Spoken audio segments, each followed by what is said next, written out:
नमस्ते। शिक्षा की पाठशाला में आपका स्वागत है। और आज का जो टॉपिक है वो है cursive hand writing. Cursive hand writing वो हैंड राइटिंग होती है जो कि हम जब अपनी टेक्स्ट बुक से नोटबुक में कोई चीज कॉपी करते हैं उस समय यूज करते हैं, या फिर अपना ही कोई थॉट जब नोटबुक में लिखते हैं तो हम इस फॉन्ट को यूज करते हैं। ये एक तरह का फॉन्ट है जो कि हम राइटिंग के समय, हैंड राइटिंग के समय यूज करते हैं।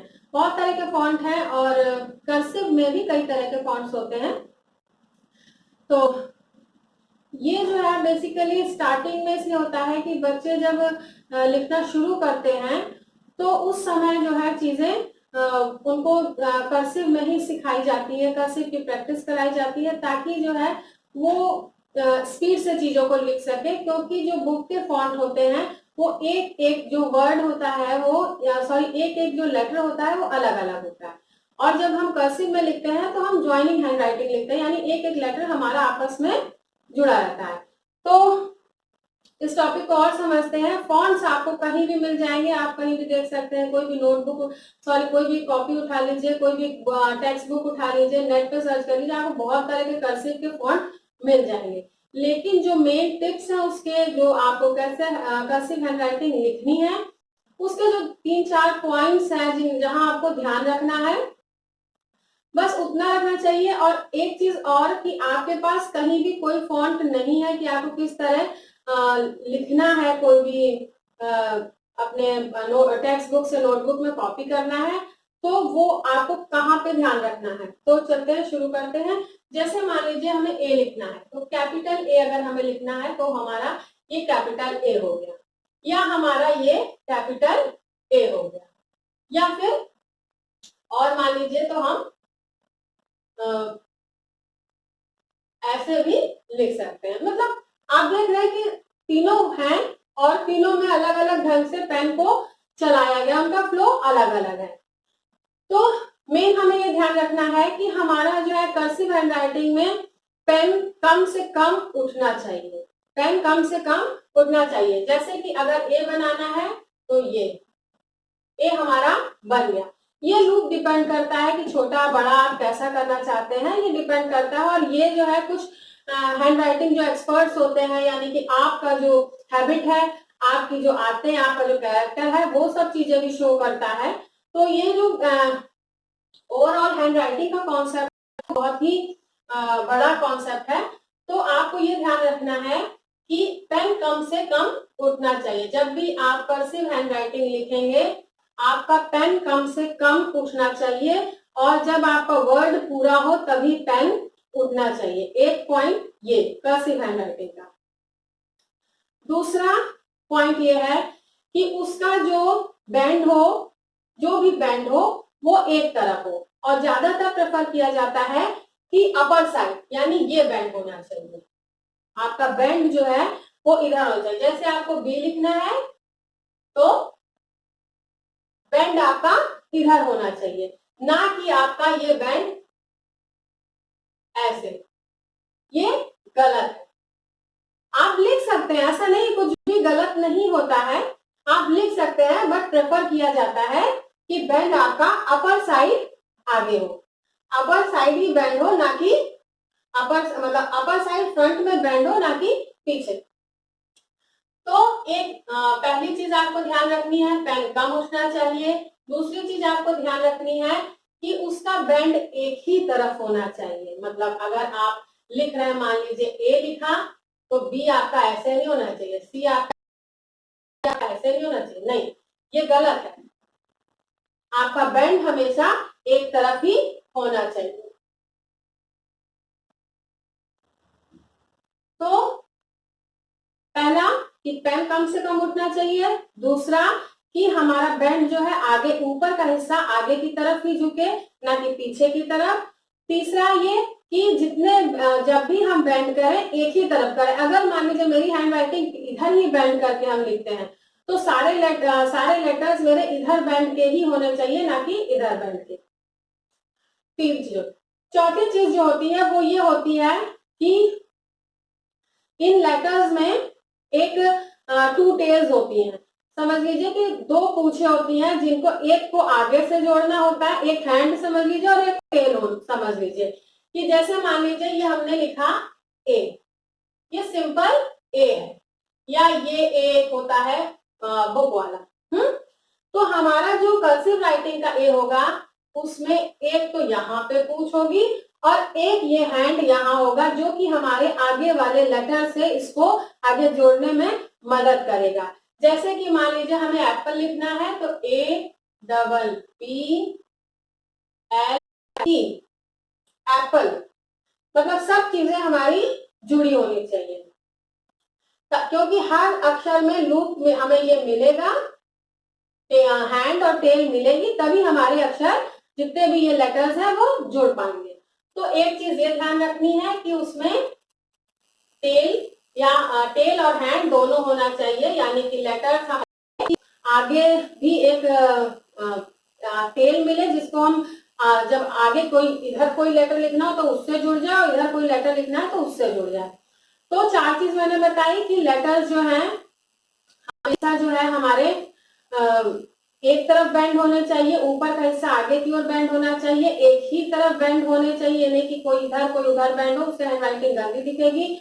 और हमारा जो लेटर है, जो भी लेटर है उसमें एक टेल और एक हैंड होना चाहिए जो इधर से और इधर से दोनों तरफ से हमारे सेंटेंस हमारे लेटर्स को जोड़ेगी। और पेन कम से कम उठना चाहिए, हमें ज्यादा उठाना नहीं चाहिए, उससे क्या है फ्लो गड़बड़ होगा। जब फ्लो गड़बड़ होगा तो जो हमारे राइटिंग के समय एंगल्स बन रहे होते हैं, यानी कितना हम बेंड कर रहे हैं, बेंड तो हम कर रहे हैं बट कितना बेंड कर रहे हैं, हो सकता है कोई हम इतना बेंड कर दे और कोई हम इतना ही बेंड करें, कोई हम इतना बेंड कर दे कोई हम इतना ही बेंड करें, तो ये नहीं होना चाहिए। तो ये इसको बचाने के लिए हमें ये देखना है कि हम पेन कम से कम उठाएं, क्योंकि उससे हमारा जो फ्लो है वो बना रहेगा।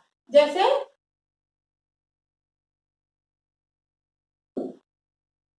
ये हमारे जो भी एंगल जो भी बैंड बन रहा है वो हमारा एकदम एक एंगल का बन रहा है, ऐसा नहीं होगा कि हमारा जो भी बैंड है वो कम ज्यादा हो जाए। तो ये चीजें ऐसी है जो कर्सिव हैंडराइटिंग में आपको ध्यान रखनी है कि लेटर्स के साइज बराबर होने चाहिए, बैंड एक तरफ होना चाहिए और कोशिश करनी चाहिए कि आगे ऊपर का हिस्सा आगे की ओर बैंड हो, एंगल हमारे बराबर होने चाहिए और जितना भी बैंड हो वो एक ही साइड में। अगर मान लीजिए आप पीछे की ओर बैंड करके लेटर लिखते हैं तो इधर ही बैंड होना चाहिए। लूप्स कोशिश करनी चाहिए कि जो लूप्स बने वो बराबर बने और फॉन्ट जो भी लेटर है हमारा उसमें एक टेल और एक हैंड होना चाहिए। हैंड हमारे आगे के लेटर को पकड़ेगा और टेल हमारे पीछे से जो भी लेटर है उसको कनेक्शन देगा। ये हो गया। एक और पॉइंट जो हमें यहाँ ध्यान रखना है कर्सिव हैंडराइटिंग में कि कौन से लेटर को हमें कैसे जोड़ना है। जैसे वी, यू हम नीचे से जोड़ेंगे, यू जैसे हम लिखेंगे तो यू हम नीचे से जोड़ेंगे, लेकिन वी को हम नीचे से नहीं जोड़ेंगे, वी को हम ऊपर से ही जोड़ेंगे। ये चीजें कुछ चीजें ध्यान रखने वाली होती हैं कि किस लेटर को हमें ऊपर से ले जाके जोड़ना है, कुछ लेटर्स को हमें नीचे से लेके ऐसे जोड़ना है। एम में कभी कभी कंफ्यूजन होता है कि एम जो है नीचे से आके तब एम ऐसे बनता है, एन भी नीचे से आके तब एन ऐसे बनता है। तो यहाँ पे जो कर्सिव हैंडराइटिंग की बात होती है तो काफी कंफ्यूजन हो जाता है एम और एन में। तो इतना ध्यान रखना चाहिए कि हम जब भी कोई लेटर लिख रहे हैं तो हमारे वो लेटर पहचान में आने चाहिए। कोई भी राइटिंग कभी भी अच्छी नहीं मानी जाएगी अगर वो पढ़ने लायक ही ना हो, कितनी भी सुंदर लिखी हो, XYZ वो कितनी भी सुंदर लिखी है, वो लगे कि मोती बिखेर दिए गए हैं, लेकिन अगर उसको पढ़ने में प्रॉब्लम हो रही है तो वो अच्छी हैंडराइटिंग नहीं है। क्यों? क्योंकि एक तो सबसे पहली चीज प्रैक्टिकल में आई है कि वो आपको नंबर नहीं दिलाने वाली, आपकी कॉपी जो कोई भी चेक करेगा वो उसको पढ़ ही नहीं पाएगा और जब पढ़ नहीं पाएगा तो वो जो है गलत पढ़ेगा या फिर झुंझला जाएगा। तो ऐसा नहीं होना चाहिए, हमारे जो भी लेटर्स हैं वो साफ होने चाहिए। तो ये चीजें हमें कर्सिव हैंडराइटिंग में ध्यान रखनी पड़ेगी। कर्सिव हैंडराइटिंग जो है आपको कहीं भी कोई भी फॉन्ट मिल जाएगा, आप अपनी टेक्स्ट बुक से कोई भी पैराग्राफ उठाइए और कर्सिव में प्रैक्टिस उसको शुरू कर दीजिए। कोई भी कोई भी फॉन्ट आप चुन लीजिए और ये प्रैक्टिस करिए कि ये फॉन्ट हमने चुन लिया। अब बस ये एक बेसिक फॉन्ट है, इससे ही हमें कर्सिव हैंडराइटिंग अपनी सुधारनी है, ना कि आप कर्सिव हैंडराइटिंग का कोई ये फॉन्ट कोई वो फॉन्ट, ऐसा नहीं, एक कोई फिक्स कर लीजिए अपने पास, एक कोई प्रिंट आउट या एक कोई कॉपी या एक कोई नोटबुक रख लीजिए जिसमें वो कर्सिव हैंडराइटिंग दी हो और उससे ही आप लिखना शुरू करिए। और उसी से एक चीज और हैंडराइटिंग में जो देखी गई है वो ये है कि आपकी हैंडराइटिंग कब कब गंदी होती है।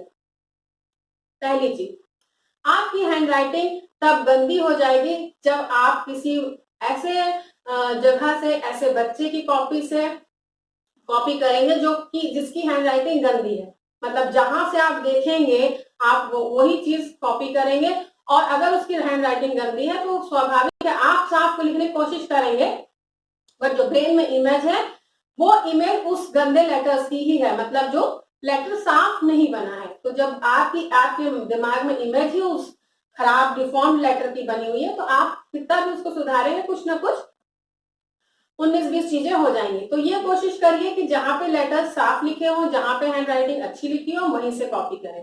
प्रैक्टिस बहुत जरूरी है, कोई भी हैंडराइटिंग को अच्छा करने के लिए प्रैक्टिस मस्ट है। प्रैक्टिस नहीं करेंगे तो हैंडराइटिंग धीरे धीरे आपकी खराब होती जाएगी।